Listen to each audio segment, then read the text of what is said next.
Let's start by talking about Nightreign's ending. In this cutscene, the night appears to end, before it even begins.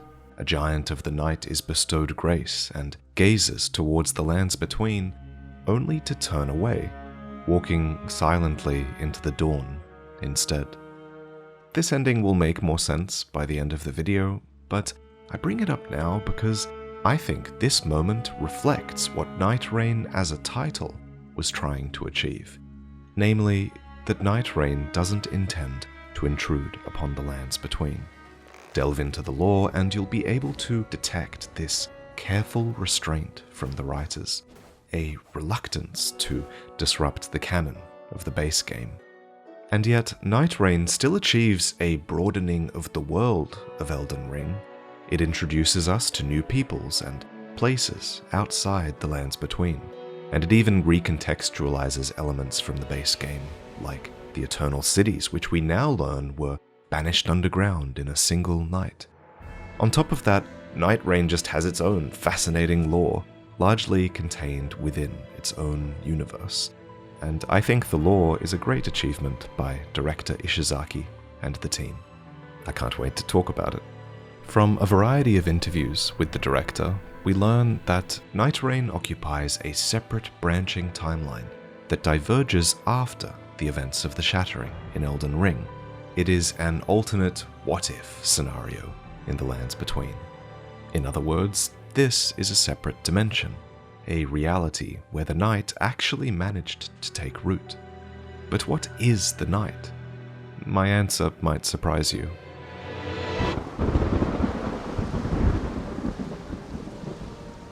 You'll recall the Nox from the base story of Elden Ring, a race that foresaw an age of stars and a lord of night, and so they waited, deep underground, in eternal anticipation. I find that this aligns well with director Ishizaki's definition of the night. In an interview with IGN, he refers to the night as a sort of natural disaster, a cataclysm that didn't come about from design or intent.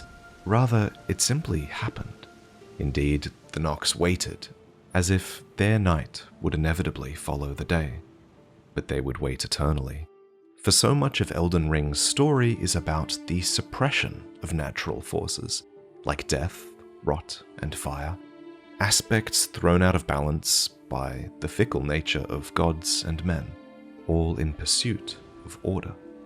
Take rot, for example. In the Shadow of the Erdtree DLC, a big theme was that rot was once more of a positive, accepted force in the world, and only when it was sealed away and vilified did it turn baleful. So I suspect something similar is happening now with the natural calamity of Nightreign, that the night has been suppressed by the Golden Order for far too long, and that here, at last, it encroaches upon the day in a baleful tide. But what does the night represent, and how might Marika's Golden Order have suppressed it? To start, the night is clearly tied to darkness, something long denied by the Erdtree, whose light never dims, holding true darkness at bay. The night is also tied to fate, something able to be read in the stars of the night sky. But have you ever noticed how difficult it is to see the stars if there's a bright light nearby? I imagine the Erdtree can't have helped with that. Indeed, the fate held in the night sky is said to have been fettered by the Golden Order. And finally, as we learn in Nightreign, the night represents equanimity. It comes to all equally. And that sets it apart from the Golden Order, which governs with selective grace, bestowing it upon some and withholding it from others. So naturally, there is a tension that has developed between the night and the Golden Order. One need only listen to the mutterings of the Albinaurics to know that.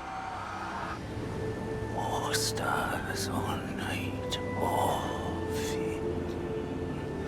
Punish the world entire. We speak to those who forsake us.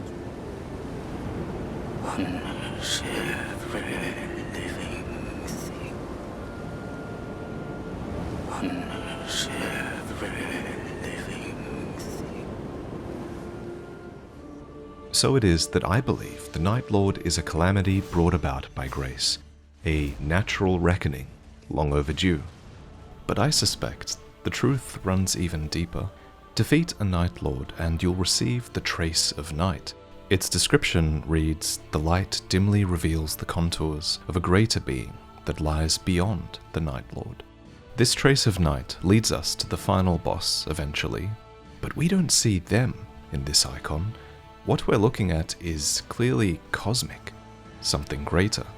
And this might be controversial, but I theorize that what we're seeing are the contours of an outer god of the night.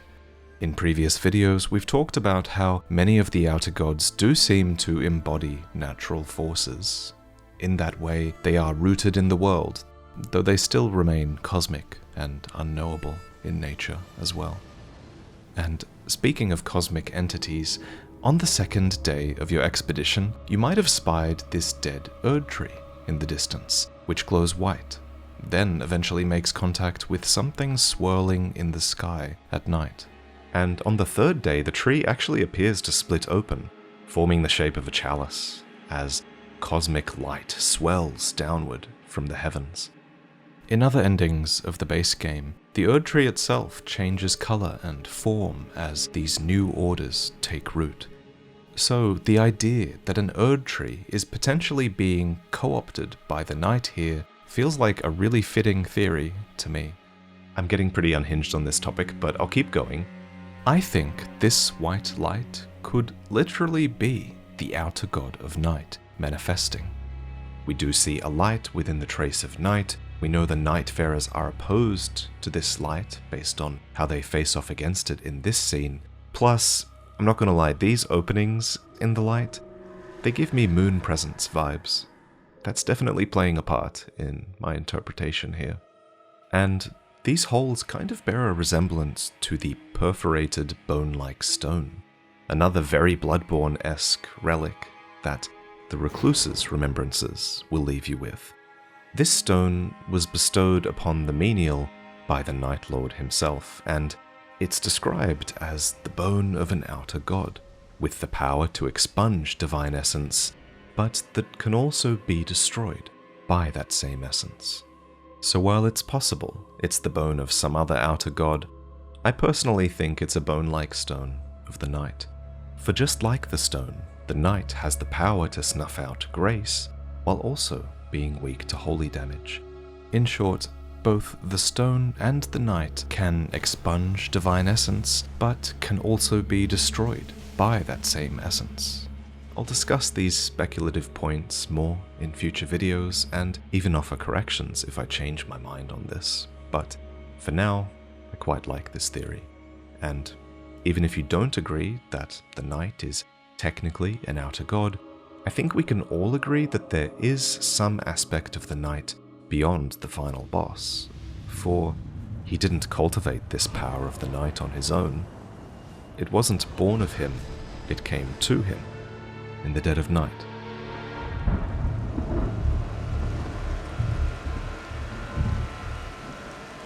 This is the Primordial Nightlord's rune, a thing possessing the same nature as a great rune. It's interesting that they never explicitly call it a great rune of the Elden Ring, and while we could speculate on why that is, for now I think it's simply enough to say this. This rune of the coming night is clearly connected to the Elden Ring's order of the world, but for whatever reason, it no longer seems to be a part of it now. Maybe this rune was removed from the Elden Ring. Perhaps it was always a separate thing to the Elden Ring. Or maybe it broke away with the Shattering. Long, long ago, the lands between were visited by a great war. The Shattering, as it was known, destroyed order itself, drawing forth in time an abomination. We learn that during this world-breaking event, Elden Ring's timeline itself split, giving rise to a new dimension. And while I suspect that the division happened in the instant when the Elden Ring was shattered, the Shattering refers to more than just that single event. It also encompasses the wars that followed, when the demigods, each bearing a great rune, waged war across the lands between. It was this war, we're told, that eventually drew forth the Nightlord. And so, amidst the chaos of the Shattering, I think there might have been one battle that was particularly fateful. The country lay in ruin. The man who once was a knight had challenged the hero, but he too was no match. He fell, just another body in a great pile, but eventually he awoke, crawling out from underneath the others. Though he had failed to protect anything or anyone, he yet lived. And so he cursed the world. It was the dead of night, and from the sky poured down a great rain. Thus did a nameless man become the Primordial Nightlord. That's actually what his name is in the Japanese version. Namares, nameless. It's tempting to speculate about the identities of this unnamed man and the hero he faced. But I don't think that's the point of Nightreign's story. I believe they were left nameless on purpose. That said, the Nightlord does have a name in the English. His name is Heolstor, an Old English word that means darkness or concealment, though it's not the name of who he was. Rather, it's the name of the Nightlord he would come to be. This transformation happened as he crawled out from beneath a great pile of bodies, imagery which calls to mind a certain divine gate, or perhaps the Jar Saints, conglomerations of bodies that allow one to touch the divine via the crucible. And clearly this nameless ex-knight touched something divine, for he came to harbour the Primordial Nightlord's rune within, not unlike how Marika harbours the Elden Ring. The word primordial here means original, ancient. Indeed, Heolstor is the first Nightlord, but he was not the only Nightlord. Over time, his night would spread. The reach of the night is limitless, its potential immeasurable, its touch indiscriminate, affecting any and all things. And so its touch changed the fates of many powerful beings. And while many feared the night, some welcomed it, like Gladius, who became the Beast of Night. The Night of the Beast relic reads, "The wolf pup, born with its 3 heads, was feared by its peers and driven out of the pack, but its will to live was strong indeed. Upon a rain-swept night, it seized a man's sword with its great jaws, but he showed no fear. He did not seek to harm the wolf, but instead took it in his arms. It has remained at his side ever since, always carrying that very sword." I think the man who cradled Gladius on this rain-swept night was obviously Heolstor, who recognized this beast's ability to struggle against its fate. And in this way, Heolstor's night spread to other Nightlords. In a way, they are all the Nightlord, for every one of them possesses a piece of his night, a fateful place that we visit on the 3rd day, when precious little remains. In this dimension, the Erdtree is long gone, and Limgrave has become the final frontier, distorted here by the Knight's power over fate, and the Knight's touch has put it at risk of disappearing entirely. The Nightlord does not rest, as it ravages the lands between beyond recognition. But there are those who would fight back. The Nightfarers, brought together by happenstance, their commonalities are but few. No shared station, era, or even purpose. Yet together, they are bound by a will. The will to cross the endless night and fight on, till every shred of their being is ground away. Alas, the curtain may be drawing to a close upon this world. The story of each Nightfarer explains why they're able and willing to resist the night, and it's these stories that we'll detail in other videos. These characters are all very interesting and diverse, but while they all hail from different countries and different eras and walks of life, Here, the Nightfarers are condemned, each and all, by the Ancients of the past, a group of people who saw the night coming and prepared for the first nightfall. Such was their fate.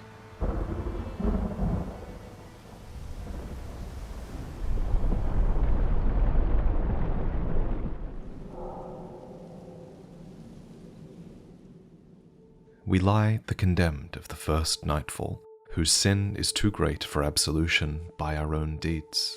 Thus we shall ever guide our progeny, until the night breaks.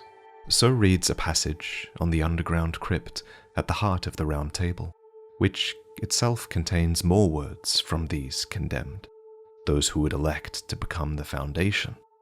In this crypt there are 8 coffins, a number that calls to mind our 8 Nightfarers. Indeed, the Ancients of the Crypts might have had a lot in common with our characters. They might have even once fought against the Primordial Nightlord as well. Remember, Heolstor is restrained in Phase 1 when we fight him. A dagger and greatsword are thrust into him, and a flowing incantation seals him. Clearly, there has been conflict with him before. In the Recluse's questline, the menial reveals that he knows about the incantation that seals the Nightlord. He's also very familiar with the ancient people of the crypt. It appears you have unearthed some old history. Yes, the crypt is filled with the ancient people of these lands. I still remember looking after them long, long ago. As you know, mortality does not apply to those such as myself. These souls were laid to rest here in anticipation of the threat we now face, in a ritual required to draw the minds of their descendants here. So, these ancient people were put to rest as a part of a ritual which would draw our Nightfarers to this place to prevent the night. And speaking of preventing the night, the Primordial Nightlord's rune reads, "The cutting-gifted tribe anticipated the coming night and spent many a moon planning its prevention, concluding that their only chance at success was to cheat a god. They had glimpsed what they should not, the very sin of the Erd Tree. For their trespass, so were they punished." Personally, I believe that the people buried in the crypt belonged to the cutting-gifted tribe. Either that, or they were an ancient people who inherited the cutting-gifted tribe's burden. Either way, so much of Nightreign's lore begins and ends with the tribe, a group of people who glimpsed what they should not, the very sin of the Erd Tree.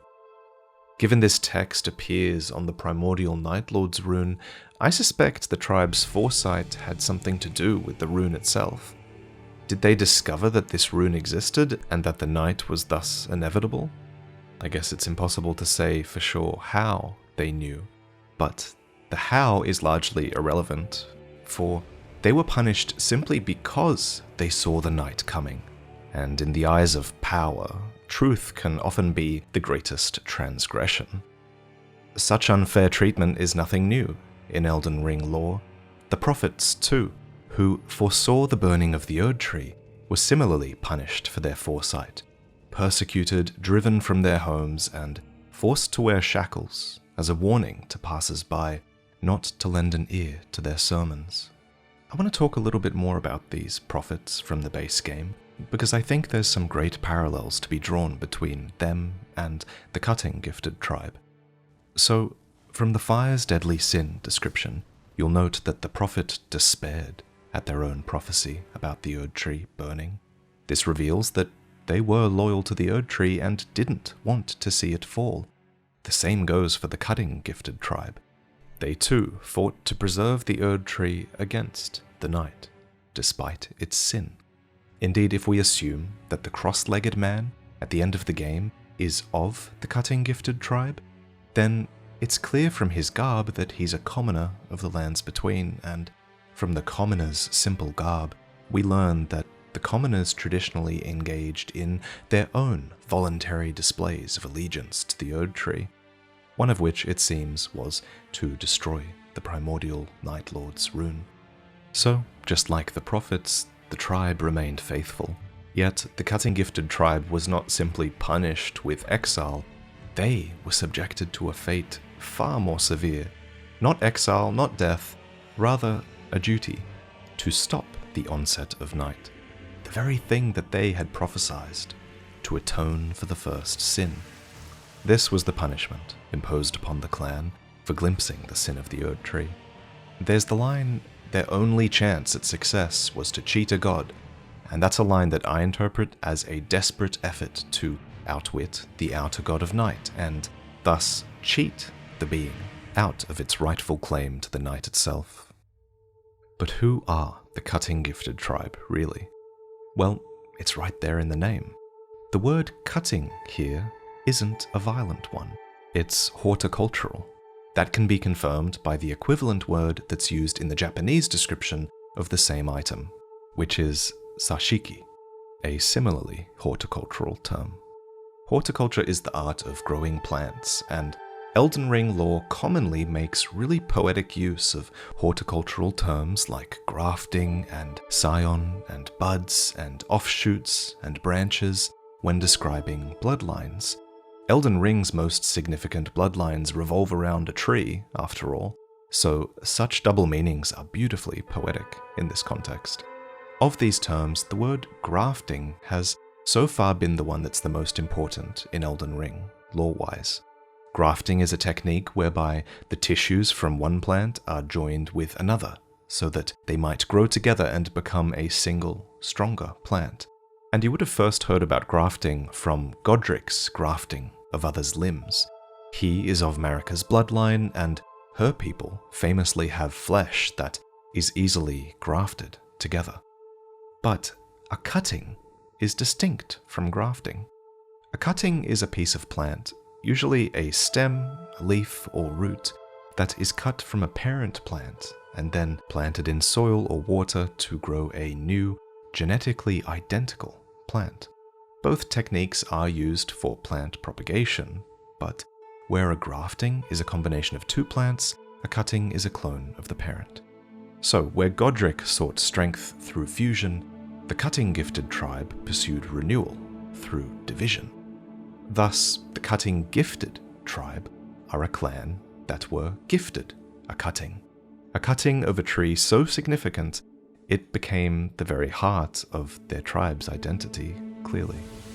The only other item to mention the cutting-gifted tribe is this, the cord end, easily the rarest item you can find in Limveld. With a drop rate of just 0.035%, the cord end can only be found in the boxes inside churches. It leads to a cave that, from a gameplay perspective, holds little value, but for the lore hunter, it means everything. So yes, the circle is closing in, and yeah, you should probably help your team kill that boss over there, but read the cord end's detailed description, and you'll learn this carefully woven cord belonged to the young girls who were housed in a place that was meant as an eternal secret, and that the cutting-gifted tribe vowed to sacrifice their flesh while concealing the truth, but the girls were too young to oblige. It's not clear whether this line means that the girls were too young to oblige to sacrificing their flesh, or whether they were too young to oblige to concealing the truth. Personally, though, I think it's the latter, because somehow one of them left this cord end behind in a church, a clue and a key that leads us to the place that was meant as an eternal secret, a door in the ravine that can only be opened by the one clutching the cord end. Here in this curious, sorrowful cave, I think we find the origin of the cord end. I believe it's the frayed end of this girl's hand restraints, twisted bindings that keep her hands together in prayer. That said, you might choose to believe that the cord end is something else, and that's totally valid. I'm not trying to say that my theory is the right one. I'm not even convinced that it is. The cord end is a really bizarre item, visually especially. It looks like a silver umbilical cord just as much as it does a severed binding, but for the sake of having a story to tell here, For now, I choose to believe that this cord end is the end of the girl's hand bindings, something intentionally severed and left behind in a church in a quiet act of rebellion. Something left behind to lead us to a place that was meant as an eternal secret. A cave, where we find evidence of the girl's sacrifice. And while only one girl is found at the end of the cave contains other signs of that sacrifice. 3 sacrificial twigs, which you might recognize from the base game of Elden Ring. They're talismans that are consumed instead of rune loss on death. They're fashioned from a dried twig, so slender that it might snap at the slightest touch, and they are believed to be a twig pruned from the Erd tree long, long ago. Now, we could go down the path of speculating on exactly how these sacrificial twigs might have been used or created from the sacrificial ritual, but what's far more relevant, I think, is to discuss the fact that these twigs were pruned from the Erd tree long ago. It's a line that I think points the finger at the Erd tree for this ritual sacrifice of these young girls. Remember also, the cord end is exclusively found in churches of the Erd tree. Plus, the cutting gifted tribe were tasked by the Erd tree to fight against the night. Yes, they were the ones who vowed to sacrifice the girl's flesh in pursuit of this goal, but clearly the Erd tree is implicated here as well. So naturally, it makes the most sense that the cuttings gifted to the tribe were cuttings of the Erd tree. Roots, stems, most likely branches, used to grow a new tree, a clone of the original. The cuttings in question might have even been these sacrificial twigs, pruned from the Erd tree. However, given that all the grafted and scions and buds mentioned in Elden Ring are people, what if the cuttings gifted to the tribe were people as well? What if they were the young girls that were sacrificed? Cuttings of Marika, sacrificed to grow a new tree. Think about it. The idea of there being people at the heart of great trees is nothing new. If anything, it's an essential part of these great trees.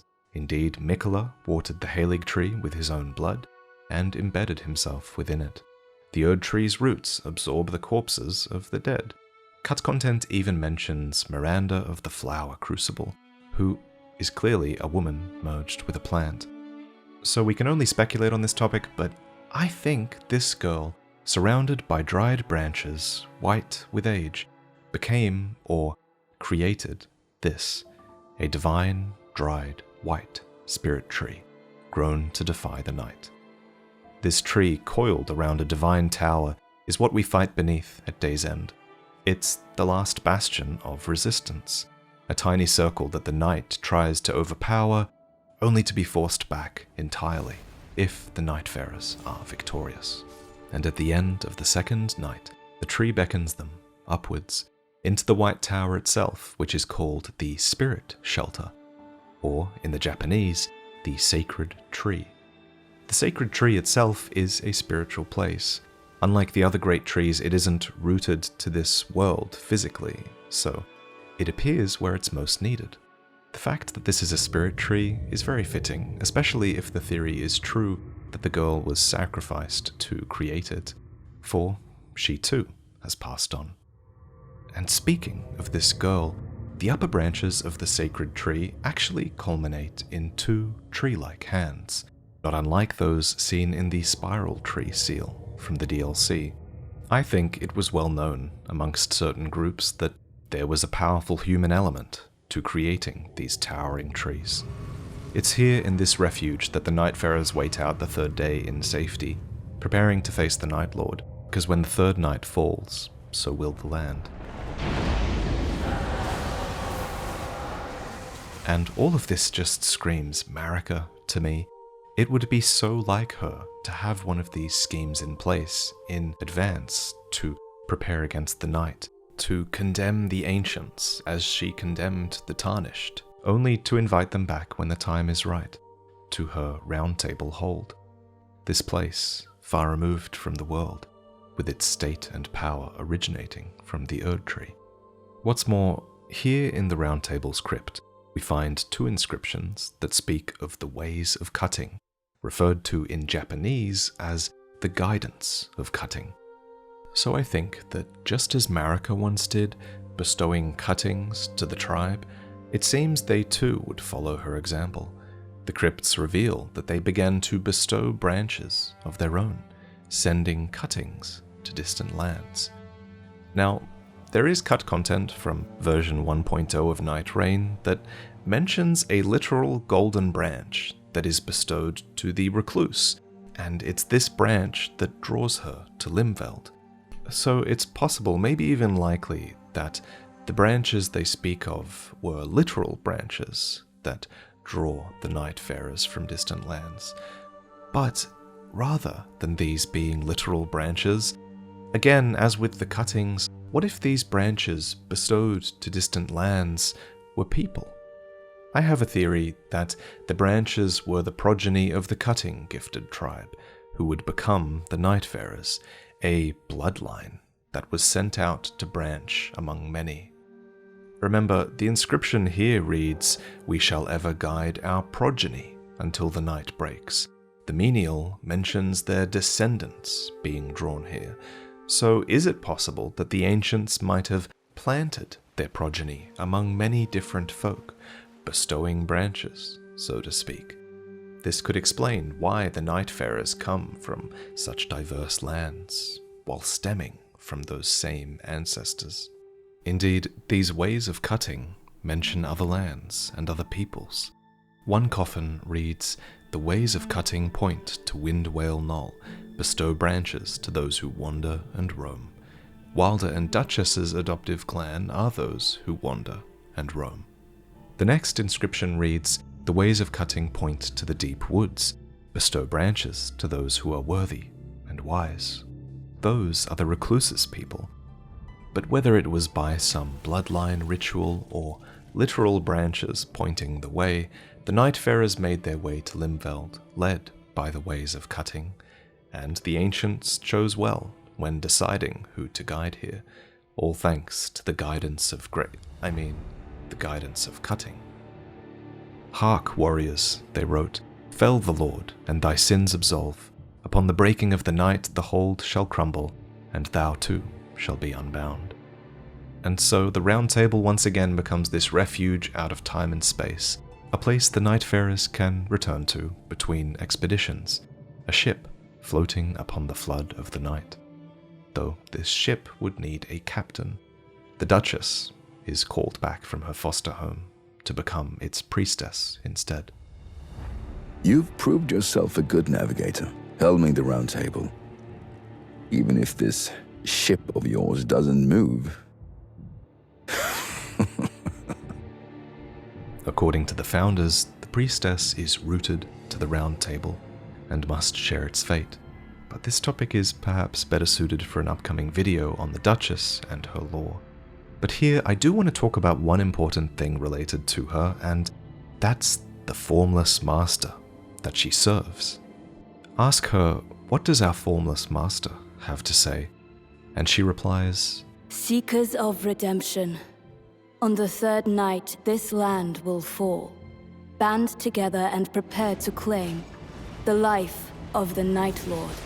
That is all. The term formless definitely gives me Outer God vibes, considering other formless beings in From Software's lore, like Bloodborne's formless Erden and Elden Ring's formless mother. That said, it seems unlike an Outer God to speak through the priestess so literally. So personally, I tend to think that the formless master here might simply be the grace at the center of the hold, which the priestess is often enraptured by. Considering she's the one reciting the dialogue, I think it's more likely that she's interpreting grace itself, Marika. And just as Marika binds Hugh to the hold until he creates a weapon capable of slaying a god, the Nightfarers too abound here, until they defeat the Nightlord, at which moment the Round Table hold will cease to exist. The priestess in particular is tied to the fate of the Round Table, and While her fellow Nightfarers eventually escape in wisps of grace, she will cease to exist. But there's a loophole, a way to create a new night, but allow the priestess to be freed. So reads a scrap of paper detailing the new night, torn from its former binding. A message written by an ancient people, and the only ones who fit the bill of being an ancient people here are the ancients in the crypt. They write, "The priestess is the very cornerstone of the Round Table, indispensable. Should the Nightlord fall, the Round Table too will crumble, as their fates are together bound. Yet, should the Round Table be remade, perhaps the priestess may be emancipated from her bindings. This might be done upon the falling of the new night, should the Lord's power be lost, and if so." So it seems the ancients had theorized about a way to sort of fight back against the priestess's unjust fate. Because how fair is it really that their progeny should be responsible for vanquishing the night, let alone fated to perish along with it? Yes, they all have personal reasons for wanting to vanquish the night. They even have their own sins in a way that are tied to the night, but at the end of the day, it's the Erd Tree's sin, not theirs. But wait, what really is the Erd Tree's sin in the end? Well, the original sin is a plot point that From Software love to reuse. A moment of extreme sin that is never explained and only ever alluded to, but that clearly is responsible for all the calamity that we see in these games. In both Dark Souls and Elden Ring, we're shown the fickle nature of the gods, their unstable ideologies, their pride and their fear, making them no different than men. It's these very traits that drive them to suppress what they fear most. So, just as Gwyn suppressed the dark, and Marika suppressed death, and so much more, I think there was also a suppression of the night. I think this suppression is the original sin. What do you think? In being silenced, I believe the night has grown into a force opposed to grace and everything it stands for, and where grace would visit warmth upon the few, the night would come to all, indiscriminately. In Limveld's final days, the night's encroachment is heralded by tree-like titans that set off from this land. The night seems inevitable, and yet the Nightfarers are victorious in the end. They rise from the Round Table hold as wisps of grace, free at last. So it is that in the main ending, we don't see the night falling upon the lands between. No, instead, we witness grace reaching out to the night. It reminds me of this moment at the end of the Recluse's questline. I thank thee for bestowing thy love upon our night. The song that plays during this scene is Dawn, and thanks to the grace of the Nightfarers, the night ends, as if it simply never was. Thank you for watching. If you're still listening, thank you, and here's a special code just for you that I'll share for everyone who made it to the end. It gives you a discount on any of these 4 mugs, which I've just uploaded to the store for the first time. These are inspired by Elden Ring, Sekiro, Bloodborne, and Dark Souls, and they're probably my favorite of all the merch that I've made, honestly. Previously, these mugs were Patreon exclusive, but now there's a new round of Patreon exclusive mugs for anyone who signs up to the Soul of a Great Mug Collector tier. Every 3 months for a year, you'll receive a new exclusive mug, in addition to many other Patreon rewards, like early access to videos and the wallpaper collection. So, check out the Patreon if you're interested in supporting and getting something in return, and thank you again for watching.